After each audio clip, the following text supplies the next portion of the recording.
સાબરમતીમાં 150થી વધારે ઘર તોડી નાખવામાં આવ્યા છે।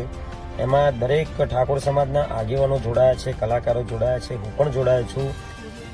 નમસ્કાર મિત્રો, તમે તો જાણો છો કે સાબરમતી ખાતે ઠાકોરોને ઘર વિહોણા કરવામાં આવ્યા છે, ત્યારે બધા ઠાકોર સમાજના મોટા કલાકારો અને મોટા કાર્યકર્તાઓ બધા સામે આવી રહ્યા છે અને ઘણું બધું કહી રહ્યા છે અને તે કલેક્ટર કચેરીએ પણ જઈ રહ્યા છે। ત્યારે આપણા લોકલાડીતા ગાયક કલાકાર એટલે કે સુરેશ ઝાલા પણ લાઈવમાં આવીને શું કહ્યું તે જોઈ શકો છો અમારા વિડીયોમાં। પણ મિત્રો, પહેલાં તો તમે અમારી ચેનલમાં નવા હોય તો સબસ્ક્રાઈબ કરી નાખો અમારી ચેનલને અને આ વિડીયોને વધુમાં વધુ શેર કરજો અને તમારું શું કહેવું છે તે જરૂરથી કમેન્ટ બોક્સમાં લખજો।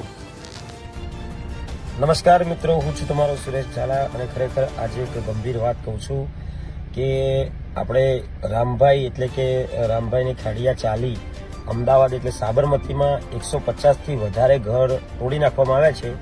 એમાં દરેક ઠાકોર સમાજના આગેવાનો જોડાયા છે, કલાકારો જોડાયા છે, હું પણ જોડાયો છું।